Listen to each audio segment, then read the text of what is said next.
The Thunder visit the Wizards in D.C. tonight. Kevin Durant remembers the awkward environment there last season when Wizards fans fawned over him, holding KD to D.C. signs and wearing Wizards number 35 jerseys with Durant on the back.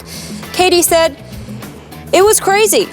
It was crazy. It was kind of disrespectful, in my opinion, because you've got a great team there already that deserves your full 100% support. And I wouldn't like that if I was on that team, and I didn't like that because it comes with it nowadays. I learned to embrace it a little bit more, but it's still a little awkward for me." Bradley Beal agreed, telling CSN Mid-Atlantic, "It is disrespectful because he plays for Oklahoma City. He doesn't play for Washington."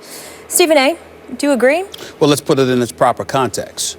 If Bradley Beal is saying that it is disrespectful for them to be rooting for Kevin Durant while he plays for Oklahoma City, to the point where he's in the arena at the Verizon Center and they're cheering his every shot and his every point and all of this other stuff. I don't think that's what he's saying. I know that. What I'm saying is that you have people in Washington, because I spoke to a few this morning that were talking about, well, that's what he meant.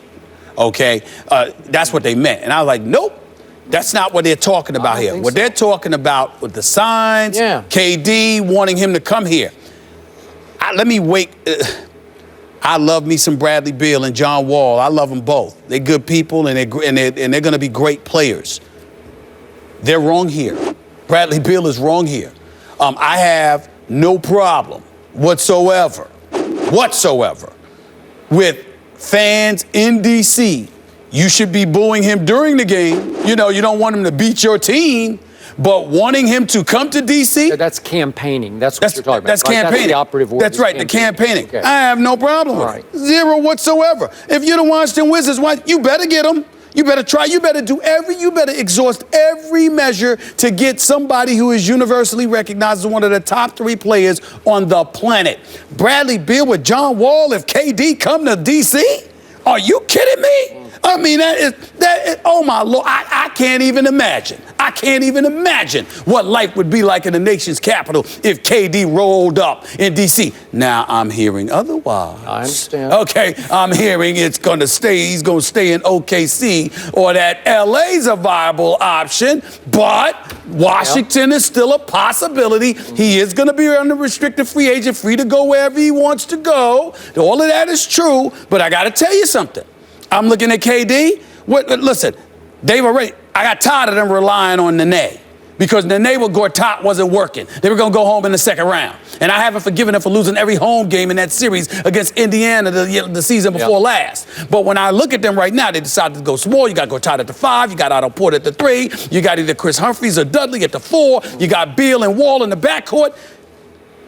You get KD with those two.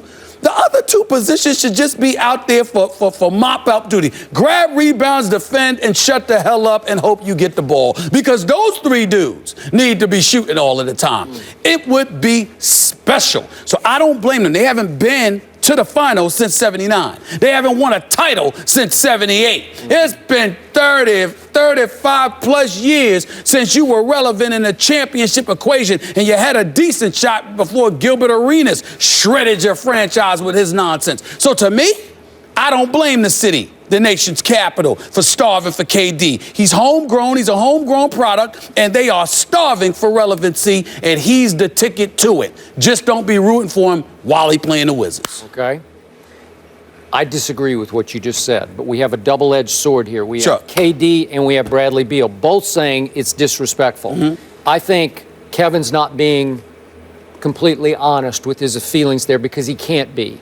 He's got to be PC and say the right thing, which is, boy, that's disrespectful to him. I think deep down or privately, he really appreciates it and actually probably loves it because he's from that neighborhood, man. And to go home and feel the love from those folks, I think it means a lot to Kevin. Now let's go back to Bradley Beal. I love me some Bradley Beal. We had him on the show at the finals. Good guy. He was sensational on this show. He's got a future in this business. At some point, but he's got a big future right now. He got a big future in the NBA. That brother can play. And listen, he beat my Spurs the other night. I don't know if you followed this, but he had a last-second bomb. It was sweet. That's right. Just juked LaMarcus Aldridge. Just left him. He left Kawhi Leonard, who he finally left. But we won't get into that. Okay. But I appreciate the fact that he stood up and said, that's disrespecting me, because are we chopped liver here? I get what you're saying, but I do not blame Bradley Beal for standing up and saying, I don't want our fans to be rooting for somebody as if we're nothing without that guy. Because as you point out, the odds of them getting that guy are probably pretty small. Is that fair to say? It's pretty small. It's Yeah, pretty small. okay. It's not impossible. All right, not it's impossible, a shot, but pretty it's small. Okay, so it's 5% or 9% or whatever. So Bradley Beal's saying, hey, we're pretty good already, because they are pretty good. And they lost to Atlanta in the second round, as you say, last year, 4-2. That was about as good as they could get, and that was with Paul Pierce. Are they going to miss him this year? Is it going to be the same? Will they have the same sort of, that veteran, gutty leadership or big shot making when it's time? I don't know.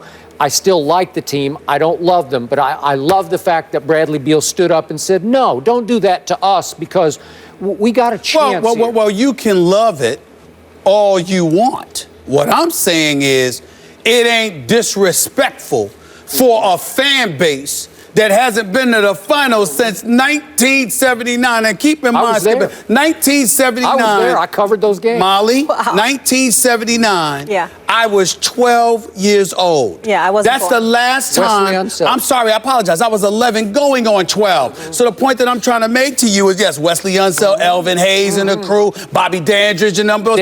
No question about it. Okay, I get it. But the flip side to it, Skip Bayless, is that it has been that long since this team has gone to the franchise. Damn it, they were called the Bullets back then. And they changed their name to the Wizards, okay? And A-Pole was the longer. They did. Listen, okay, that's fine.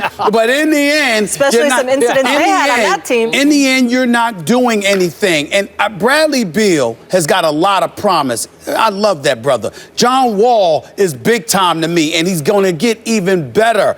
But they need more. They are not beating LeBron James. No. They're not competing with Cleveland and them if you don't get a Durant. And the real question is, does Durant want to come east and contend against LeBron? Yep. I ain't getting to that. We can save that for another time. Okay. But what I'm saying, what I'm telling you is, if Durant goes to Washington, it's Cleveland, Washington. There ain't even a reason to talk about anybody. Hey, but time out. I got to say this real quick. If I'm Kevin Durant, I would much rather compete against just LeBron than the entire West, man, because the West is rough. Well, that's fair. That's fair enough, depending on how you look at it. Because if you're going against teams, then if you fall, it's plausible. But if you come to the East and you keep losing to LeBron, then that's much more indictable. Yeah, okay. It depends on how you look at it. Either way, he's big time, he's one of the best players in the world, and Washington would be an instant contender with him. Who will bring home a championship first, the Redskins or the Wizards? Oh, that would be the Wizards. That's for another day. That would be the Wizards if they had Durant. Teddy Bridgewater knocked out on Sunday. So how much are the Rams to blame? Ryan Clark will be back with us back in a moment.